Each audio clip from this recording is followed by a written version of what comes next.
owned company called CITIC, a full studio, geological studio of Venezuelan mineral resources. And this information only China has, whereas Venezuelan deposits of gold, minerals, rare earth, critical minerals, all this information right now is owned by China. So look, we have to understand that now Iranian, Russian, and Chinese have operations in Venezuela, military, intelligence, and technology, only 3 hours away from Florida. And a transition to democracy will certainly dismantle this, turn Venezuela into the strongest security ally of the United States and Western democracies in the region.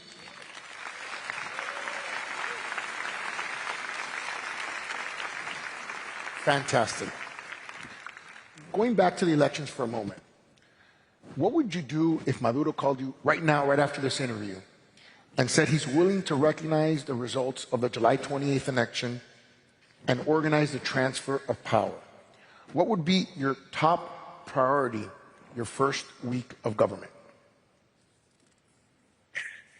Well, Francis, as you are aware, we had offered Nicolás Maduro from day one, after we won by a landslide, the possibility of a negotiated transition. He has rejected it over and over again, and on the contrary, has unleashed the worst repression wave in our history. We have dozens of innocent citizens that have been disappeared, tortured, abused, people whose houses have been marked just because they defended the votes. Currently, we have 870 political prisoners. Many of them are my colleagues, my friends, my children. And so this is a moment in which Maduro has to understand that the hours are running up. And certainly, if he accepts a transition, this will move further, orderly, and peacefully and faster. But it will take place, regardless whatever Maduro does. So in the first stage, in the first 100 hours, we need to take control. We have to secure power stations, secure the borders, and of course, liberate all of our political prisoners. The first 100 days would be a day of stabilization in which we need to give attention and center all our efforts in our people that will have supply of power in order to have supply of fuel, to have foods, medicines, security. And certainly from economic perspective, we need to put order from this chaos. Venezuela is currently to bring order in every dimension, but especially in our economy, in our financial accounts. Everything will be made public because transparency is the essence of trust. And I want to convey this message of all of you that are business promoters and entrepreneurs and visionaries in this hall today. Listen to this. Venezuela is coming back, and fast. We will turn Venezuela from the criminal hub of the Americas into the energy hub of the Americas and the technology hub of the Americas. Venezuela is going to be the new global frontier for innovation and wealth creation, and we invite you to be part of it. I really hope you can hear the audience clapping for that. Maria. No, I can't. I just imagine it. Imagine it. What impact would a transition to democracy have for Venezuelans, both inside and outside the country, so many of them who are here in the United States, and for the entire region? This will be transformational, Francis. This transition to democracy is going to be the biggest legacy of this leadership for generations to come. And I'll mention only 5 dimensions because there are many others. First, for our people, a country that has been suffering, torn apart, where children only go twice a week to schools because teachers are paid $1 a day. where 86% of our population lives in poverty. And yes, I'm talking about the country that has the largest oil reserves in the world. And that's what we're suffering right now. We will turn fear into hope and re-encountering the families. We will turn poverty into opportunity for all, for the region, for the US. We will turn this criminal hub into a security shield in the heart of the Americas. We will dismantle these criminal cartels, drug cartels, transnational criminal organizations. We will push out those agents from regimes that have used our country to turn our country into a real threat for the national security of the region. And certainly we will establish long-lasting alliances for the security of the whole hemisphere. Third, and this is amazing, super exciting for me, we will open Venezuela for foreign investment. I am talking about a $1.7 trillion opportunity, not only in oil and gas, which is huge, and you know that the opportunities, because we will open all upstream, middle stream, downstream to all companies, but also in mining, in gold, in infrastructure, power. We have our grid right now has a 17 gigawatt opportunity of energy potential that needs to be rehabbed. Certainly for technology and AI and tourism. You know, Venezuela has 2,800 kilometers of pristine Caribbean coastline ready to be developed. So this is going to be huge. We will bring rule of law, we will open markets, we will have security for foreign investment and a transparent, massive privatization program that is waiting for you. Fourth, I have to say, for the region, this will mean we will stabilize the region and bring democracy. And please listen to this. Our cause, the Venezuelan cause, is also the Cuban cause and the Nicaraguan cause. Liberating Venezuela will mean that Cuba and Nicaragua will soon be free again. And for the first time in history, we will have the Americas free of communism, dictatorship, and narco-terrorism. And finally, our people. You know that a third of Venezuelan population have been forced to flee our country, almost 9 million Venezuelans. Many of them are there with you, and I want to thank you, because if there's one community I need to thank, it's the community of Florida, because you have welcomed them, and they are good, hard-working people. But we want them back. And as soon as Maduro goes, you will see hundreds of thousands of Venezuelan migrants coming back home. We want our children back home, and we will reunite Venezuela in a proud, prosperous country for that. Wow. Again, you can't hear the audience, but they're clapping tremendously for you. How would you go about restoring relationships with more challenging countries like Brazil, Colombia, or Mexico? Well, the situation is different with every one of them, but they will understand that we will bring rule of law and transparency above all. Player in our region. We hope we can build strong, transparent, mutually beneficial relations with Brazil, not only in commerce, investment, migration, but also promoting democracy and rule of law in the region. Secondly, with Mexico, this goes beyond commerce or investment, because there's a common challenge regarding dismantling the drug cartels.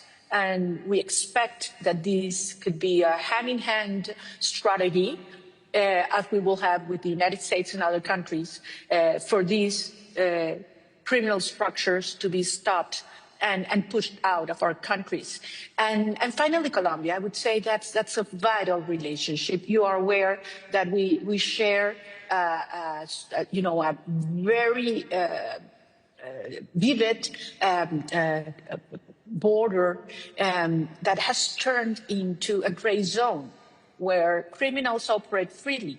And the only way you can dismantle this and this corridor of drugs that comes from Colombia through Venezuela towards the US, the Caribbean, and Europe, the only way is from an alliance on both sides. Maduro so far has been the best supporter and part of the business of the Colombian guerrilla and the drug cartels. So we expect that we can work seriously with Colombia in order to dismantle these cartels and take state control on this territory. But I have to say, in the case of Colombia also, that Colombia has been the main recipient of our migrants, and almost 3 million Venezuelans live in Colombia currently, and they have been received as in their own homes, and they have been protected and integrated into the community and economy. And I want to thank what the Colombian society has done, and this has made us come further together. I mean, Colombia will never have peace until Venezuela is free. And our destinies are tied together. And my dream is I can go and stand in the Simón Bolívar Bridge that unites Colombia and Venezuela with my arms open, receiving thousands of Venezuelans coming back home. And that will happen soon, Francis, very soon. Wow.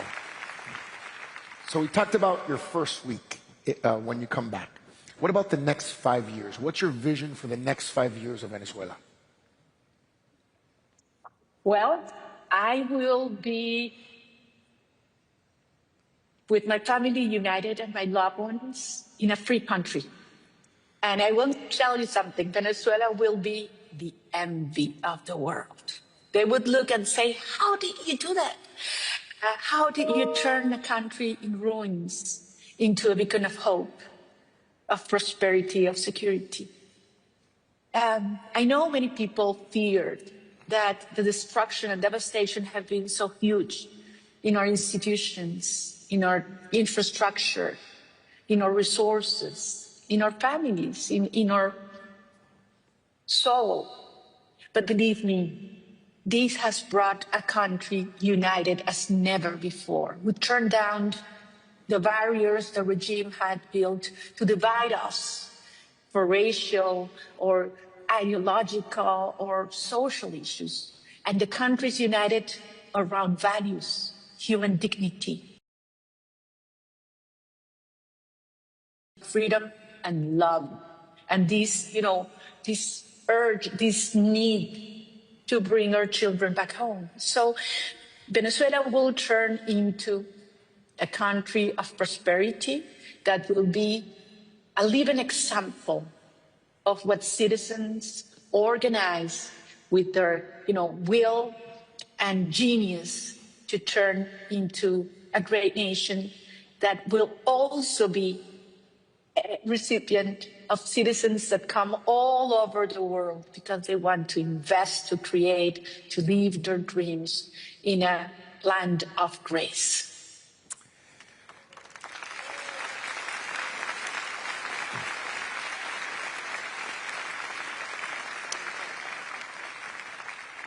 When I pause, it's because they're clapping and chanting Libertad.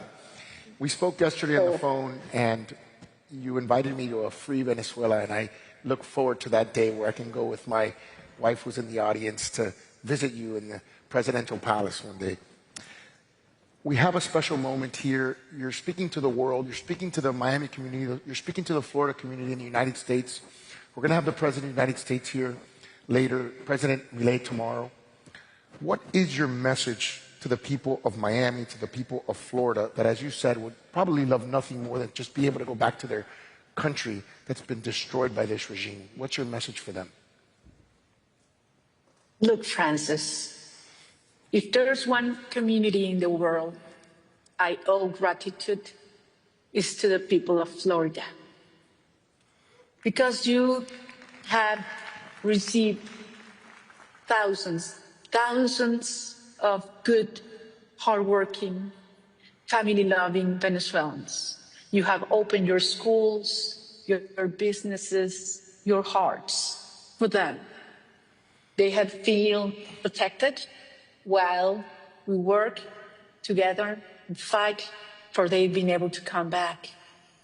And also you have maintained this flame of hope alive, making the world understand that freedom is a universal cause, and understanding what it means liberating Venezuela in the context of Latin America and the Americas as a whole. As I mentioned before, once we liberate Venezuela, Cuba will follow, Nicaragua will follow. We will have this continent free of communism, dictatorship, and narco-terrorism for the first time in history. This is huge. So I want to thank all of you in your community, teachers, owners of businesses, journalists, and certainly your leadership, your political leadership. You have been a great friend, Francis, of our cause. I am so grateful to you. I'm so grateful to the Secretary of State, Marco Rubio, that has been, the champion of the cause of freedom and democracy in the Americas. I want to thank Governor DeSantis. I want to thank my friend, Senator Rick Scott, that has always trusted us, and now Senator Ashley Moody. And of course, I have to say, and I want to make a special mention to our three amigos, or three friends, María Elvira Salazar, Mario Díaz-Balart, and Carlos Jiménez, who have been so close and always supporting us. So, this is a tribute to all of you as well. And I want to insist in this. The prize that was given to us is also a prize that you should feel as your own, because you are will always remember what you have done as a community, as a nation, for freedom and justice around the world. So Venezuela will be free, and I'm looking forward to that day when I will hug you and embrace you and receive you in this wonderful country. Thank you very much.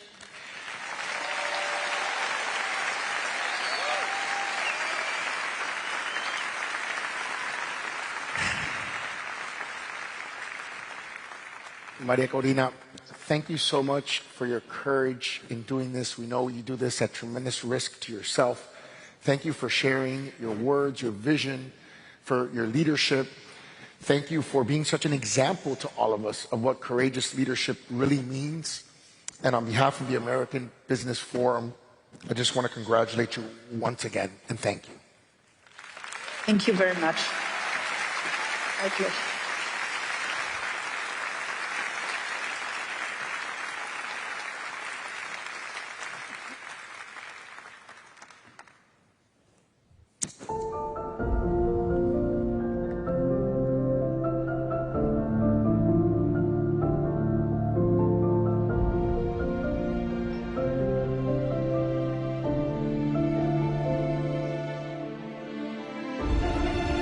Pioneering investment inspires you to dig deeper and step up to the highest level.